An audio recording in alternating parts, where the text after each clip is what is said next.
আফগানিস্তানের বেশ কয়েকটি শহরে পাকিস্তান বড় ধরনের বিমান হামলা চালিয়েছে। এর মধ্যে দিয়ে প্রতিবেশী দুই দেশের মধ্যে কয়েক মাস ধরে চলা সীমান্ত উত্তেজনার চরম পর্যায়ে পৌঁছেছে। এই হামলার ফলে দুই প্রতিবেশী দেশের মধ্যে বিদ্যমান নাজুক যুদ্ধবিরতি ভেঙে পড়ার হুমকি তৈরি হয়েছে।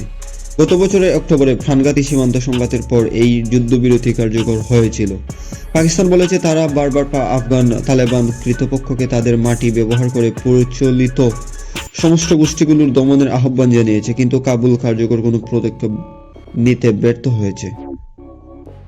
পাকিস্তানের গত কয়েকদিনে ঘটে যাওয়া বড় ধরনের কিছু হামলার পর সীমান্ত পেরিয়ে এই পাল্টা আক্রমণ শুরু হয়েছে। এর আগে গত সপ্তাহে আরেক আত্মঘাতী হামলায় 11 সেনা সদস্য ও এক শিশু প্রাণ হারায়।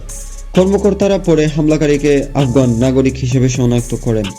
6 ফেব্রুয়ারি ইসলামাবাদের তারারাই খালান এলাকার খাদিজাতুল কুবরা মসজিদে জোহরের নামাজের সময় এক আত্মঘাতী বিস্ফোরণ ঘটানো হয়।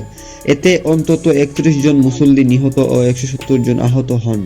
আহবাদুল্লাহ খান মনে করেন, পাকিস্তানের এ হামলা ইঙ্গিত দিচ্ছে কাতার, তুরস্ক এমনকি সৌদি আরবের মধ্যস্থতাও পাকিস্তান আফগান উত্তেজনা নিরসনে ব্যর্থ হয়েছে।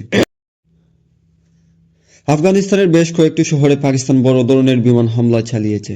এর মধ্যে দিয়ে প্রতিবেশী দুই দেশের মধ্যে কয়েক মাস ধরে চলা সীমান্ত উত্তেজনার চরম পর্যায়ে পৌঁছেছে। এই হামলার ফলে দুই প্রতিবেশী দেশের মধ্যে বিদ্যমান নাজুক যুদ্ধবিরতি ভেঙে পড়ার হুমকি তৈরি হয়েছে।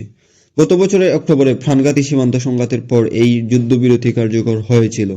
পাকিস্তান বলেছে তারা বারবার আফগান তালেবান কর্তৃপক্ষকে তাদের মাটি ব্যবহার করে প্রচলিত সমস্ত গোষ্ঠীগুলোর দমনের আহ্বান জানিয়েছে, কিন্তু কাবুল কার্যকর কোনো পদক্ষেপ নিতে ব্যর্থ হয়েছে। পাকিস্তানের গত কয়েকদিনে ঘটে যাওয়া বড় ধরনের কিছু হামলার পর সীমান্ত পেরিয়ে এই পাল্টা আক্রমণ শুরু হয়েছে। এর আগে গত